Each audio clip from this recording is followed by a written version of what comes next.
This video is for level 11-9 training. In this training, we're going to be discussing the other movements that took place during the civil rights movements. Let's start with the women's rights movement. Throughout U.S. history, women have fought for equal rights many times. If you remember, women's right to vote is still relatively new at this point because they did not fully receive the right to vote until the 19th Amendment.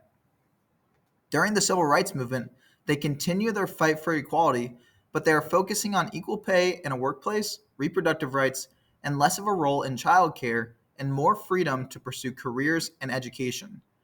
This is when the term feminism gets popularized in American culture and is in the most basic terms means the idea that men and women should be equals when it comes to politics, economics, and socially.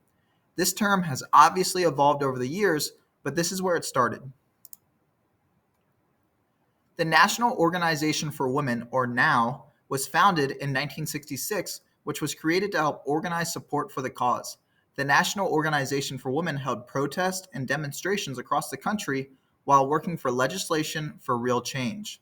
The Equal Pay Act prohibited discrimination in pay when it comes to sex. Title IX has made it so no one based off sex can be excluded from opportunities in schools that are publicly funded. It also ensures that both sexes have equal opportunities when it comes to sports or extracurricular activities. One of the bigger events that happens during the movement is the fight for reproductive rights. Roe v. Wade is a landmark Supreme Court case which allows women to have abortions without a lot of government restrictions. This is still widely debated today as states push to pass new abortion laws. Some of you may find yourself on the pro-life side and others on the pro-choice side. Regardless, this Supreme Court case is still very significant to history and the women's liberation movement. Moving on to the migrant farmers movement. To provide some context on the migrant farmers movement, we need to talk about the Bracero program. During World War II, the government of the United States and Mexico allowed for Mexican men to come to the U.S. to work on farms for 6 months.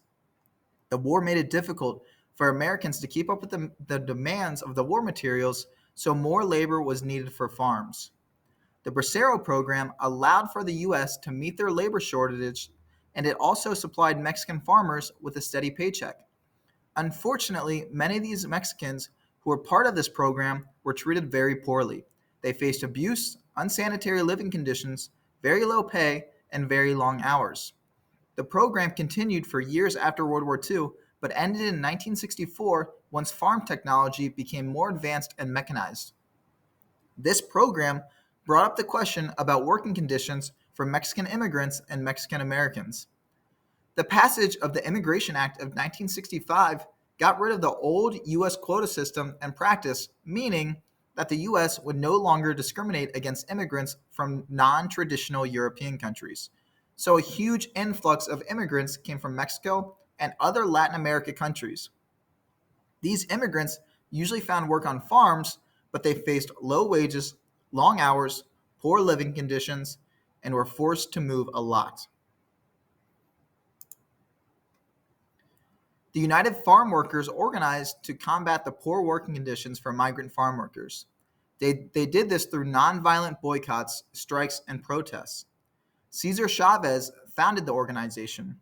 He believed it had to be more than a union that worked to improve wages, but it would also help address the issues after work, meaning that many migrant workers would come home to inadequate living conditions in their communities or inadequate education. Chavez led many strikes in California. The Delano grape strike was his largest strike. His goal was to impact the people who needed these products. That way the organization would be taken seriously. Because of Cesar Chavez, migrant farm workers got access to collective bargaining, which means the ability to negotiate for better conditions with their employers. Moving on to Native Americans. We know through U.S. history that American Indians have been discriminated against many times. The goal of the American Indian movement was to help Native Americans who had urbanized or taken from their original lands and moved into cities.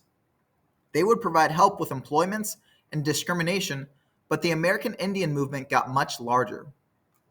They fought for economic independence from the government, the revitalization of their traditional culture, and the protection of their legal rights, restoration of lands that they owned but were illegally taken away from them, and full autonomy, meaning power in their tribes. American Indians who assimilated or urbanized faced wage labor discrimination, social discrimination, and poor hiring practices. AIM sought legislation change and boycotts and strikes. One of the bigger victories for the American Indian movement is the occupation of Alcatraz, which took place from November 20th of 1969 all the way to June 11th of 1971. Alcatraz was a prison that was located in San Francisco. It was previously owned land by the Native Americans. There is a U.S. law that says any abandoned land that was formerly owned by Native Americans can be taken back. American Indians took over the land in San Francisco for over a year. The Nixon administration refused to allow them, so they were forcefully removed, but it still looked like a very big victory. It made public headlines all over the country. After the occupation of Alcatraz, the Indian Self-Determination Education Assistance Act was passed, which increased federal funding for education on reservations and gave more autonomy to tribal governments. Native Americans also began to win other cases in regards to their cultural practices and land and water rights in court. Throughout the 1950s and 60s, LGBTQ people could be imprisoned, committed to mental institutions, or fired from their jobs. Like the Red Scare, the Lavender Scare swooped across the country, labeling gay people as subversive and anti-American. They were fired from jobs and were not allowed to serve in the military. In 1969, the gay liberation movement starts when the Stonewall riots take place. Police would frequently raid gay bars, which were usually mafia-owned since they were illegal. The mafia could charge high prices and then bribe the police so they wouldn't be charged for a crime. Still, police would raid these bars and arrest many gay Americans. The Stonewall Inn was a very popular gay bar in New York. When the police raided the bar, the patrons were ready to fight back. A riot of 600 people broke out, and the police had to actually barricade themselves inside for safety. Many rioters were injured or arrested. Because of the Stonewall riots, awareness about the LGBTQ community began to spread and the gay liberation movement starts. It takes many years to achieve equality, and still today they struggle for the same social rights.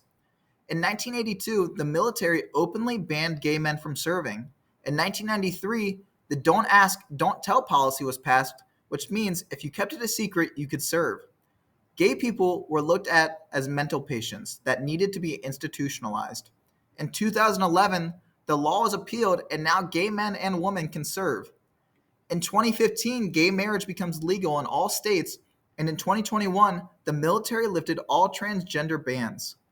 Progress has been made for the movement, but they are still fighting for more today.